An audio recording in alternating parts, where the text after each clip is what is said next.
We are here live with SCI TV. I am Joshua Gordon. We have an excellent topic on hand talking about group dynamics in sport with Dr. Mark Eys and Dr. Ken Pendleton. Welcome, gentlemen. Hi, Josh. So, Mark, you're our guest for the day. We're hoping that you can give a little bit of background about how you got involved in this very interesting area of sport, and also a little bit about your book that you've been leveraging to talk about some of these ideas as well. Sure. So I'll give you a little background, I guess, from when I started with this. It's sort of a traditional academic background, and as an undergrad, I had the fortune to work with Dr. Neil Widmeyer, who does a lot of applied work with athletes and sport teams, and he was one of three individuals who really put a lot of thought into the concept of cohesion back in the 80s and continuing on from there. He turned me on to the topic of group dynamics, and also helped me find an advisor at the University of Western Ontario, Dr. Bert Caron, who was very influential in this field.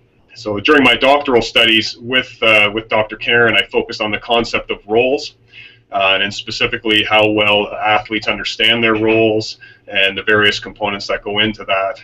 And then since that time, I've been looking at issues related to cohesion and role understanding, role acceptance, and a variety of other group processes. You know, one of the things I talk about with my students or anybody else who will listen really is I feel that, you know, group issues pervade sport. They're, you know, no matter where you look, whether it's individual sport or team sport scenarios, there are always group issues that are present there. So it's really motivated me to think a little bit more about all the different issues that go into it. The book that I've most recently been involved with is with a close colleague, Dr. Mark Beauchamp, who's at the University of British Columbia. And it started a number of years back. This is our second edition now. And our initial conversations were around, you know, some of them, you know, the fact that there are many issues related to groups. And some of those haven't been explored in any depth. You know, the traditional issues certainly have things like leadership, and other concepts like cohesion have certainly had some attention paid to them by researchers and certainly are talked about by practitioners. But we wanted to extend that a little bit more and ask others to write a little bit and think a little bit about, you know, how different concepts might fit, like personality, emotional intelligence, how motivation, individual motivation fits within the context of the group, and other issues like, you know, the cultural context one finds oneself in, gender issues, and so it goes on from there. So our book really tries to tackle those issues and engages experts in the field to think about that a little bit more and how it applies to sport and physical activity. Mark, this is a really interesting subject, and I was wondering, can you in general terms say what makes a team a cohesive team and when is a team not a cohesive team? It seems like a good place to start. What are the primary variables? Well, there's probably a lot that goes into you know, what makes a cohesive team. We think about cohesion from a variety of different dimensions, I guess. So primarily when we think about it, we think about cohesion as varying based on whether you're concentrating on task aspects of the group. So, you know, is the group united around how, you know, how integrated they are with their pursuits from a task perspective, but also we think about cohesion as being social in orientation, you know, and how well everybody gets along, you know, whether individuals are, you know, consider themselves friends within the group, right? So, but there are a lot of factors that go into whether a team will ultimately be perceived as cohesive. There could be a bunch of leadership factors, some of those other things I talked about earlier, like roles and how well individuals accept roles within their groups, for instance. Our team factors might lead or be indicative of a cohesive group.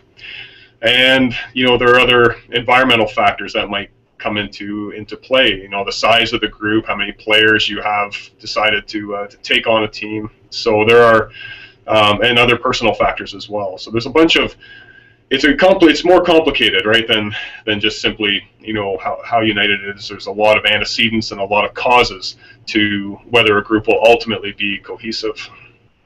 And when you're talking about cohesion, it sounds like it's a bit different than just how well everyone gets along or how happy they are with the relationships.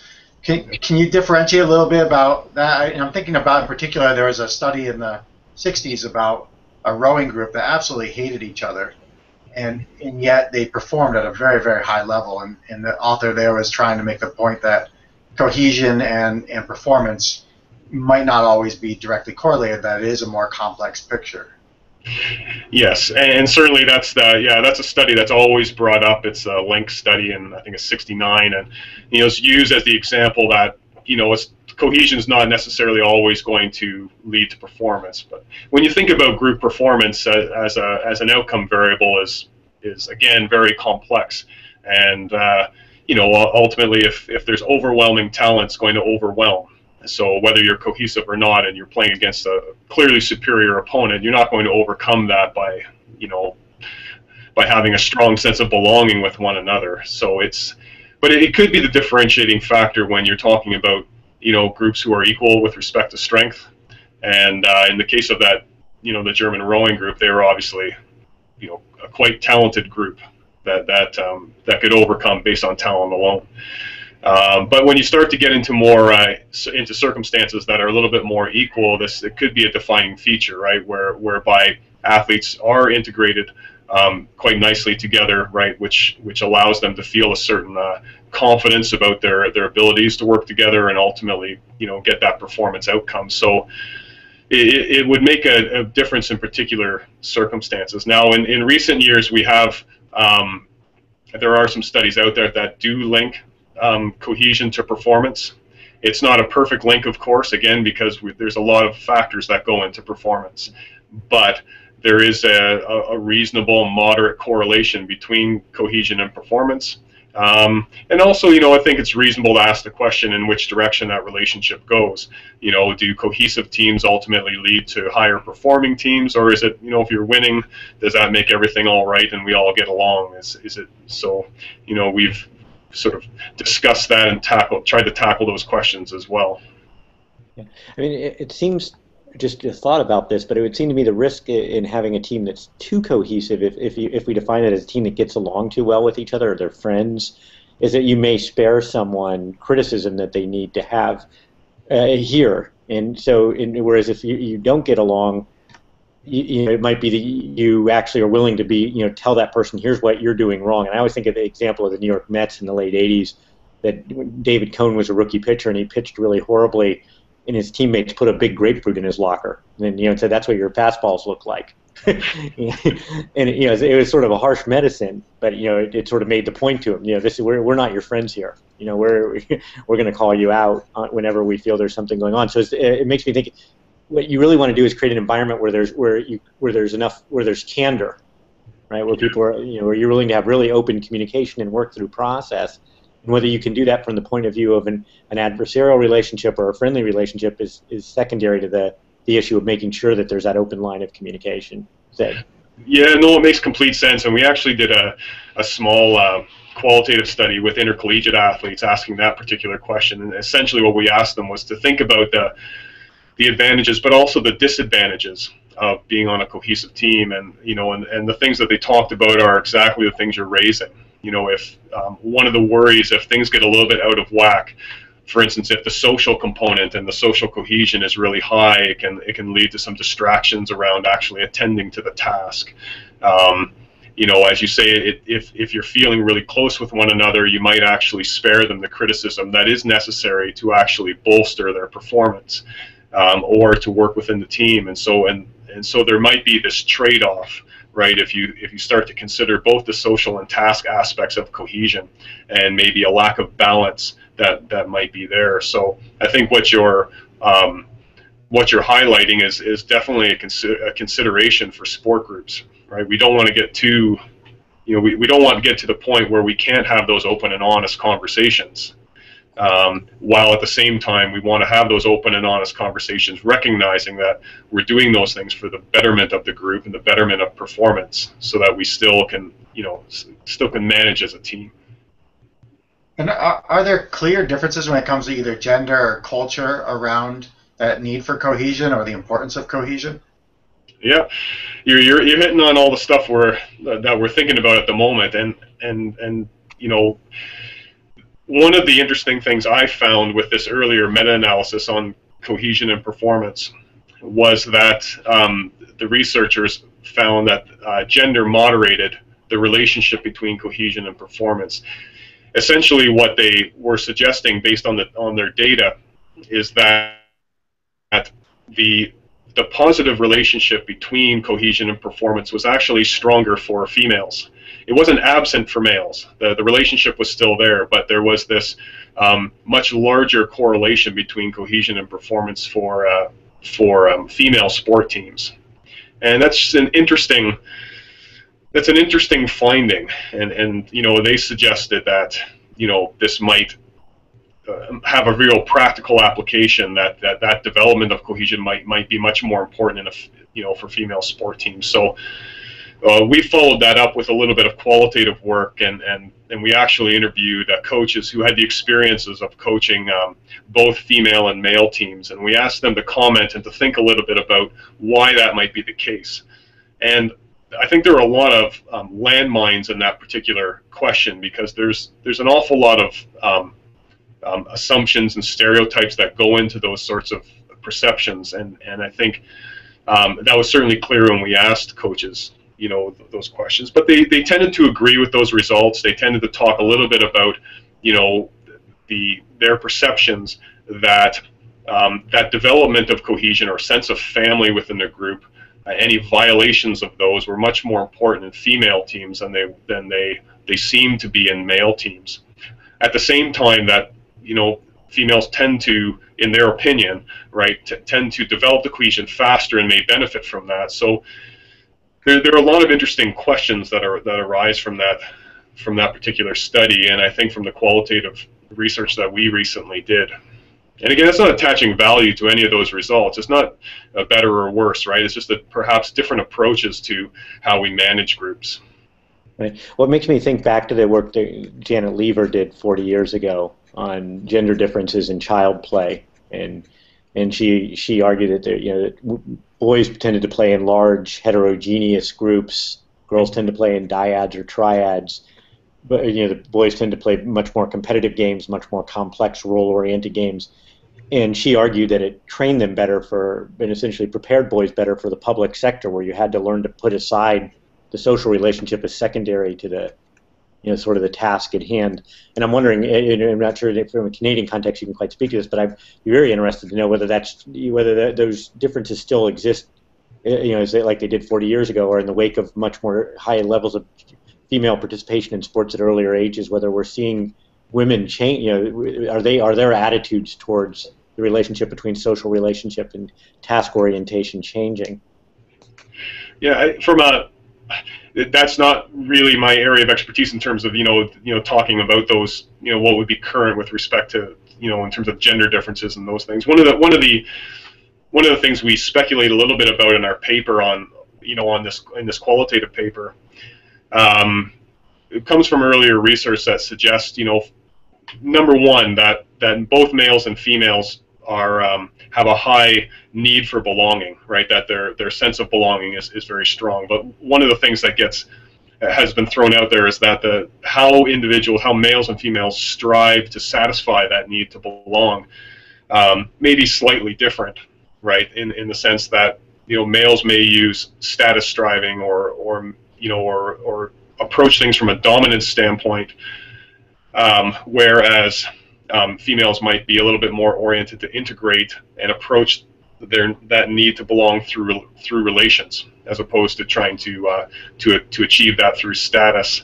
I'm not sure that was particularly borne out in what we were talking about with the coaches, but again, it's one among many possibilities. So. Right. Yeah. Just to quickly follow up with the example, at Anson Dorrance, the women's soccer coach at North Carolina, said, he goes, when he coached men, if you praise a male for having led your team to victory, he has this, that's right, I'm great, let's have a banquet in my honor. You tell a female that she's the reason the team won that day in front of everybody else, you're going to put her in a very vulnerable position, because she doesn't want to, she's afraid it's going to jeopardize her relationships. And what he said you would need to do is go up, go to her privately and say, hey, I know you carried the team today. You were great. And then she feels good about it. But again, I'm sensitive to the issue you're bringing up about, that these are, people are always more complex in the group identities they're defined by, and they negotiate those identities in complex ways. And so I'm sure there are women who are quite happy to have a lot of attention called to them, and men who want to be self-effacing and part of, and want to fit in. But nonetheless, when you coach, I think you have to think of those group identities, because if you don't make certain assumptions, I think it would be very hard to go forward.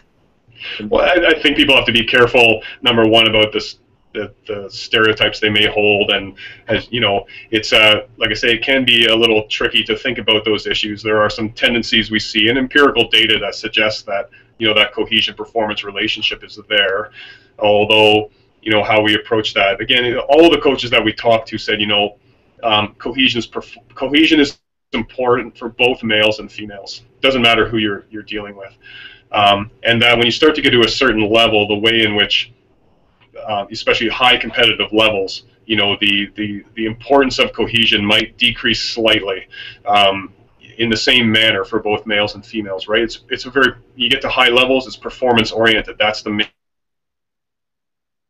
thing we want to focus on, and if cohesion tends to follow from that or lead to that, that's great. But I think the perceptions were that there were some differences, but it is probably more complex than we have information on right now. And as we're talking about cohesion, how much are we including the coaches as part of that equation? So if we're saying that cohesion is an important part of performance, are we asking the coaches to have that strong, close bond as well, or are we actually separating the coaches out as a whole different role and not part of the group behavior?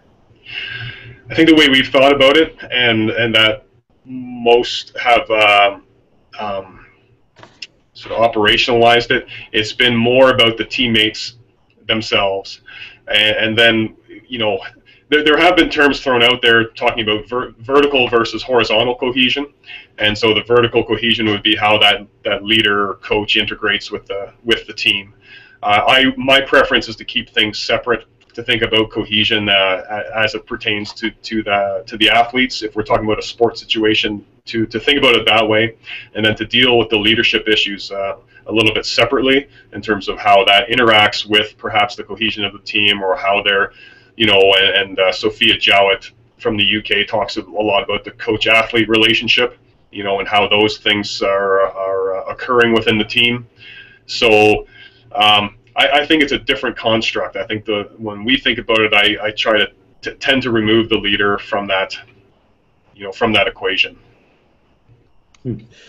So, speaking of issues of leadership, this week we've seen the National Football League has been rocked by a series of off-the-field incidents and the handling of them by the NFL. But if you would like, I would like to have your comment on how you think that the issues of team cohesion are affected by incidents like what's happened with Ray Rice and Adrian Peterson. And if you were hired by let me phrase the question this way: if you were hired by the Baltimore Ravens or the Minnesota Vikings, and they said, we want your expertise on how we can keep a cohesive team given the external issues we're facing right now, what would you tell them? It's a good question. That's a tricky one, because not being privy to what's going on in the locker room and the types of discussions that those players are having, and whether they even see it as a major issue that's influencing them outside of the potential loss of those players. It's difficult to say. In the case of Adrian Peterson, for instance, both are off the field incidents that have been taken up by the media. They're very serious issues that are being discussed. I don't really have a sense for for what's going on behind closed doors with those athletes. I think there's a tendency that it could help to circle the wagons a bit, to actually drive cohesion within those teams, right? If they feel like they're being scrutinized perhaps more than other teams, and in other cases, maybe it's divisive in terms of how those athletes feel about the issues and how they feel then toward those players. So it's really tough to comment on. I think first and foremost, I'd want to have a sense and have individual conversations with the players, because it has a potential to go both ways. So if I'm hearing you correctly, the first thing you would say is you'd have to do an assessment. You'd want to go in and actually talk to the coaches about what they perceive to be the dynamics, the players, and then from there you start forming a strategy. That's right, and then and from there you could probably start talking about how you're going to overcome those potential issues if they arise, and maybe there are none. I mean, again, I think there can be a tendency to sometimes, especially if that player is really well integrated with in this case his teammates. Maybe that's just it's a case that they're going to circle the wagons and actually you can drive high levels of cohesion amongst the group. In the other sense, if they feel a bit divided on it, then we'd have some conversations about how you can get back on the same page. Be more task focused. Try to block out the distractions that are happening around the group, and move forward from there. So, Mark, backing up for a moment, if we were to look at some of the early team formation activities that you would prescribe teams need to do to repeatedly have that kind of cohesion off the bat, so they can withstand difficult situations as they arise, so they can deal with the ups and downs of a season and new members coming and going and all of that.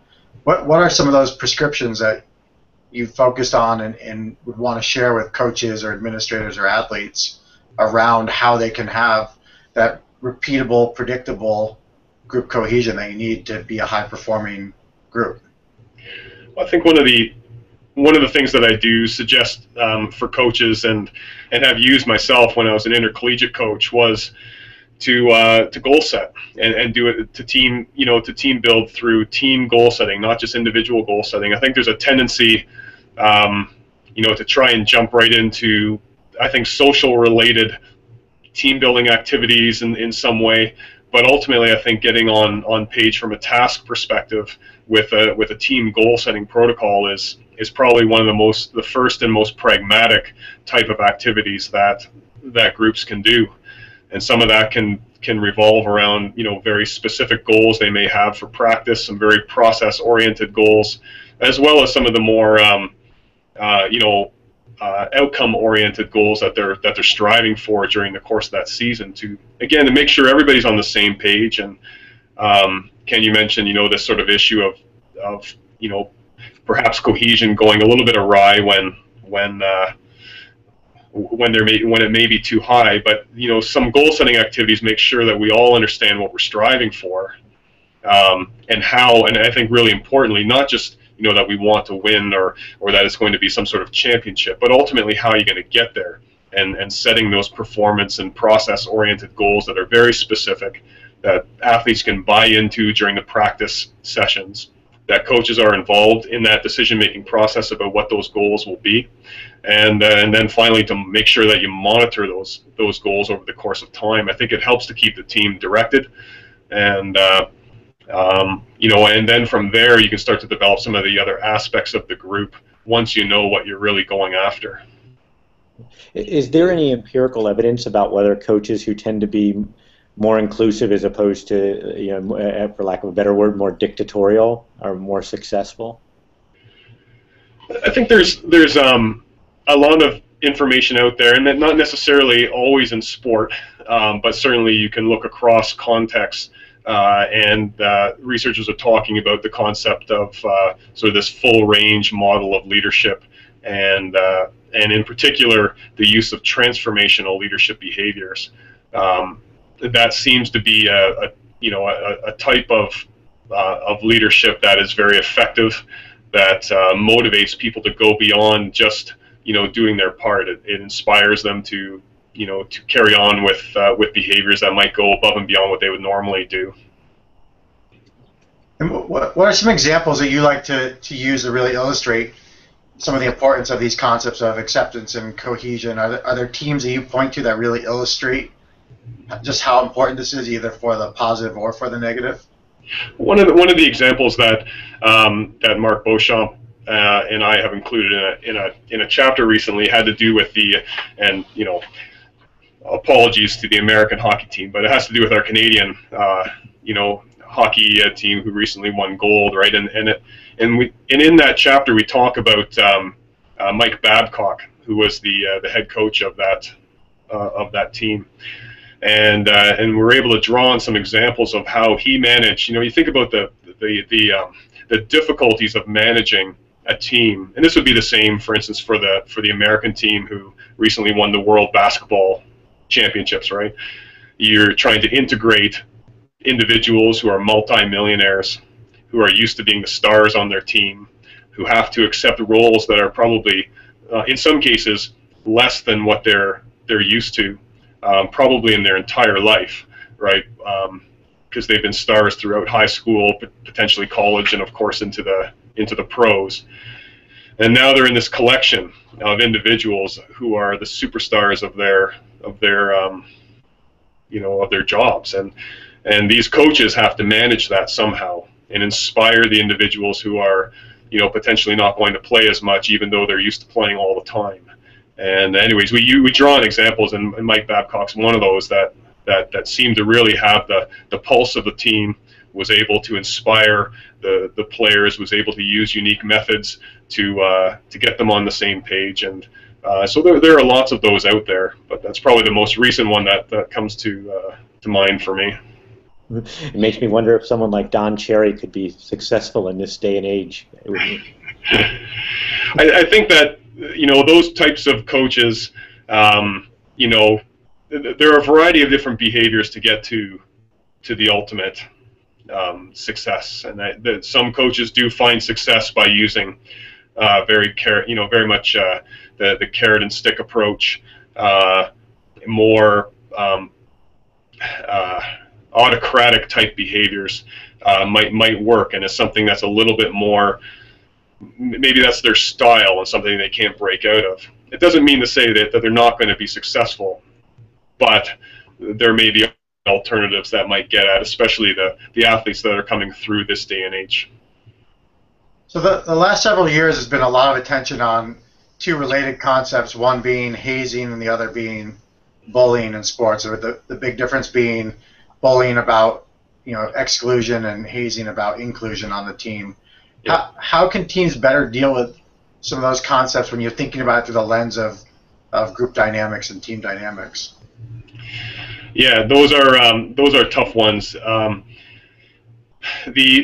hazing issue, tends to be a matter of degree when, as it's really a strange one for me, right? Because you want to have a situation where you're, as you mentioned, it's going to be trying to have a goal of inclusion, right? Where you're trying to welcome players or to somehow, lots of words around it, right? To initiate them, to bring them into the fold of the group. I think hazing obviously is a real nasty level of initiation and welcoming to new group members that I think tips into other issues like power and dominance and status striving. That's strange and really ill-advised within the group. It does cause resentment, and it also, over the course of time, just tends to build. The person who's hazed continues to haze the next generation. I think, in response to that, a lot of organizations have adopted zero tolerance policies for hazing or any sort of initiation rights, which I also think perhaps is going a little bit too far, because that desire to bring people into a fold, to have a bit of fun, also gets taken out. So by no means am I advocating for hazing, but it becomes a real delicate balance about how you how you do those particular activities. It's incredibly ingrained. Even if you ask around the universities, I'm quite confident that those particular activities, despite zero tolerance policies, are still ongoing. For some reason, they just tend to persist. I think maybe there are alternatives in terms of teaching athletes about how they could do that more effectively, those welcoming type of activities in a more positive fashion is really, really important. So that doesn't tip into those other, really nasty and destructive activities that do go on, and I think still go on despite the best efforts of professionals and coaches and administration. Well, if you can, what do we know about what makes sports unique in the sense that something like hazing could have positive value, or say it might not in, say, a law firm or in a newspaper? What's unique about sport as a context, I guess, is the larger philosophical issue. This makes me think about. You know what? I'm not entirely sure, Ken. It is strange. I think it's, when you look at any other aspect, any other context in life, you would never think that those types of activities would be even remotely acceptable, right? Although we still do, we have those other welcoming activities. I'm not sure if it's the physical nature of sport that makes one want to do that. I mean, maybe the only other context that has that, and I don't have any. This is not. I'm just thinking off the top of my head, but perhaps something like the military is, engages in those types of behaviors as well. I'm not sure if it's the physical nature of the task that has to be done that tends to drive people to do those things, or what it is. It's definitely not an area of expertise for me, but definitely an important part of group processes overall. So as you look forward to really trying to understand these team dynamics, where are your areas of research as you move forward, and things that you're really hoping to explore and get more answers to? Sure. So the one I mentioned before right off the bat was, in an interest of mine, is related to role responsibilities and how those how the integrated responsibilities of everybody has, how they mix and get everybody working together ultimately. In my doctoral studies, and still a little bit now as I moved into faculty positions, we've been concerned about how well individuals understand their roles. But more recently, and the most recent grant that I'm working on has to do with trying to understand how individuals accept their roles. And I think that's going to be, and seems to be, at least based on, again, some qualitative work, a really critical variable for group dynamics. For instance, it's really tricky to try and balance as a coach the desires of the individual versus the what's best for the group, and you've got to get individuals to buy into roles, and sometimes those roles aren't particularly nice. They're not the highest valued roles, but across the board, we have to have individuals engaging in a lot of different activities to make the group function. And ultimately, you need people to accept that, right? To be willing to execute some responsibilities they may or may not like.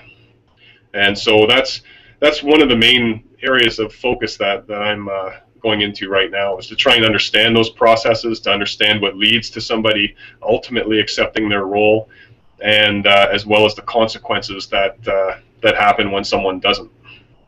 How easy is it to actually get the data, qualitative and or quantitative, at the highest levels? So if you go to NHL clubs, are they open to giving you the access you need to what their their decision making processes are, how they think of player roles for players, etc.? Is that available, or? To be honest, I don't know. Most of our research has focused sort of at the intercollegiate level. As we move through the research, this is really quite new as well. I think the question about the pro ranks and accepting roles will be really quite interesting and quite different from other scenarios, right? If you think about how you have to consider contracts, right, and and how tied in an athlete is to a particular group over time. What happens at the intercollegiate level is going to be quite different than the pros, right? If someone doesn't accept their roles in a intercollegiate environment, it's not that costly to get rid of him or her. You think about it from a pro standpoint, it becomes really complex about what you would ultimately be able to do. But I haven't. I'd like to, but I haven't had the opportunity yet to speak with those individuals in those roles who have to make those decisions, or who would have interesting perspectives, both from an athlete perspective, a coach perspective, a GM perspective, about how they would manage those perceptions. Yeah, I mean, it's interesting for me because I find that, honestly, at this point, the best studies I'm able to do at the pro level are more or less just by doing research. So I might look at the dynamics of the Canadian team in the Summit Series in '72, and it's really by going out there and actually finding the interviews with John Ferguson or Bobby Clark about why the decision was made on to take Boris Karloff out, right? And it's sort of remarkable, but it's very anecdotal. It seems to me like there's really, that's, I think, part of what we're both doing here is this is such an incipient field to really try to look at these issues systematically, whereas what we really relied on in the past is sort of an anecdotal storytelling approach. Yeah. Well, I think that's, sometimes when we're writing about these things, and that pertains not only to, role acceptance, but it would pertain to issues of cohesion and other group processes. The things that are going on at a pro level will be vastly different than what we see at any other level, due to a whole host of other environmental factors, right? There was a quote in the paper. It was from a pro football player, who went over. They were playing over in England, and he was saying, this is all well and good to take a trip to England and try and develop cohesion, but frankly, I don't care. I care about the results on the field. I don't really care about, whether we're bonding or whether we like each other. It's a pretty telling statement about, how they feel about all those processes, right? So it would be interesting to get a sense for how those things are handled. And there's lots of examples of coaches who take different approaches too. You think about the NBA, and you gave the example of Don Cherry, but if you think about the NBA, Phil Jackson's approach to managing players, and and he's known as a guy who can handle some of the top, the top players in the game and multiple top players at the same time, versus perhaps other approaches that, as you mentioned, might be more autocratic in nature, or or trying to manage the multi-million-dollar players. And Mark, what final advice would you have for teams who are really just going into this idea of forming? We're in the fall, where certainly at the intercollegiate level, it's back to school time, and teams are getting together for the first time. What final thoughts do you have for them to set themselves up for success, so that they don't have to learn this lesson in the aftermath of all the problems that it can cause? Yeah, I think what the tail end of your question there is probably the thing I'd hone in on. Quite often there's requests toward the end of the season or just following conflict, for someone to step in and try and help manage those situations. And I think the more proactive you can be about these issues, and the more thought that can go into the group processes ahead of time is really important.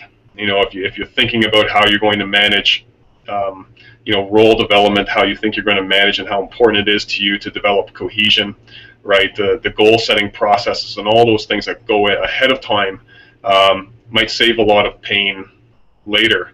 Also, I think developing rules around how you're going to communicate is really important as well, so that, again, if problems invariably will arise, in sport groups, it's a really emotional laden environment, right? Players play the sport because they want to be on the field. They have desires, right, that might be in conflict with other players. So there's always going to be those feelings and the potential for conflict to arise.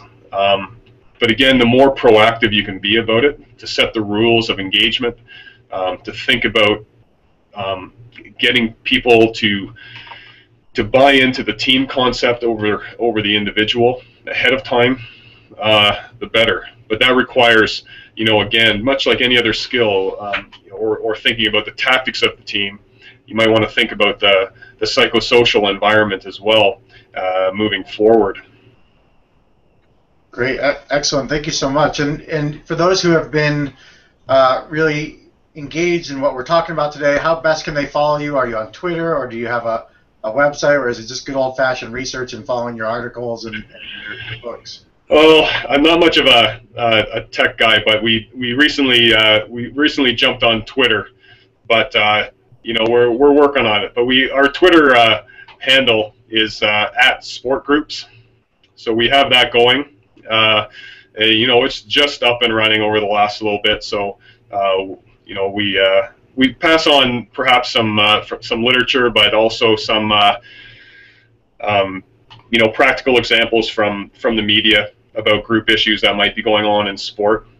No Facebook things, but certainly we have a website at Wilfrid Laurier University, and some of our work is on there.